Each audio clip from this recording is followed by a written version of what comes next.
Thank you. Richard referred to the difficulty of finding out what the rules really were and the difficult relationship between Parliament and politics. And as we used on page 74, the process of establishing what the present rules were for the purpose of this paper is not altogether easy. Let's say trade rules, standing orders, etc., etc. Well, we all know standing orders don't tell you exactly, but the same applies to statutes and all sorts of things. You can't just from the face of them tell exactly what's going to happen. This probably is extremely useful. It's a very lucid description of the position, and it analyses the options very well. I haven't read a better account of the dilemma we face than this, and that we do need to have a debate about this. I think the debate really is whether in a situation something absolutely must be done, or whether any change would actually make things worse. So I welcome that debate, and I stand ready to help implement whatever the House decides. And we are, as a particularly interesting time, not just with the Joint Committee on the Draft Privilege Bill, but also the Status and Privileges Committee is currently considering the reference from the House of 3 people alleged to have misled the phone hacking inquiry. And there's obviously an expectation in the House that some punishment will be imposed on that. What I encourage you not to believe is that this is a problem we have every day. It's a bit, I suppose, like the security services. You never see when things don't explode. And in day-to-day work in the committee office, this is not a major problem. We get a huge amount of cooperation from witnesses, a huge amount of information comes in. Most of the recent cases, of course, trouble strangely about sort of outside third-party witnesses, Murdoch's, the craft lady, and things like that. But actually, the real struggle is that it's often getting either individuals or information out of government. And that is, of course, the main activity in certain places, is scrutiny of government. And often what that comes down to is a bit of political bargaining. It's not the law, it's the test the committee has to face. If we made a big fuss of this in the House, would we get the support of the House or for the Minister? If I had to stand before the House and justify why I'm not giving this information to the committee, would I look silly? Those sort of tests have happened in practice.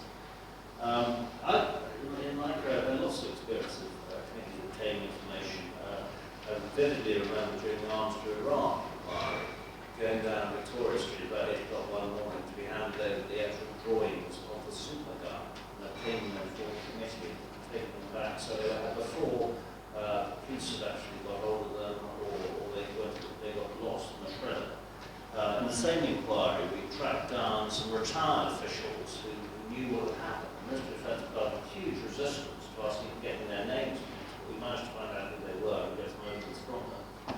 I've been involved in taking evidence from prisoners about a prison riot, actually within a prison, getting them released from prison into the evidence to a committee. I've been involved in the committee wanting to take evidence from the chiefs of the defence staff, and there's a lot of political reluctance about that. We reached a compromise. They met them informally. Some of the documents are shown to informally or in secrecy or in redacted form.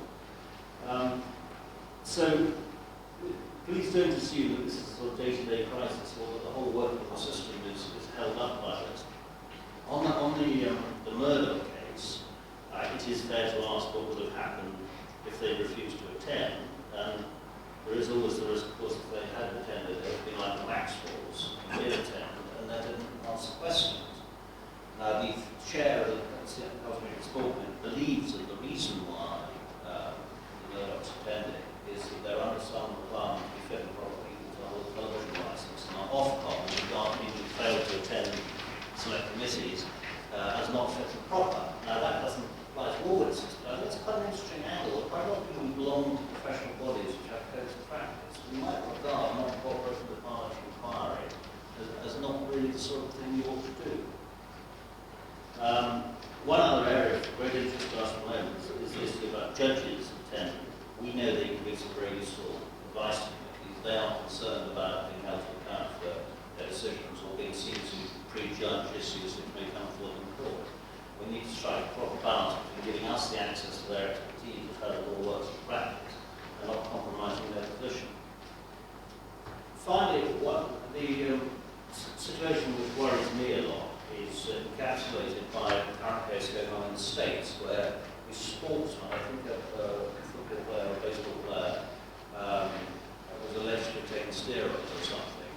It was called before a congressional committee about taking of drugs.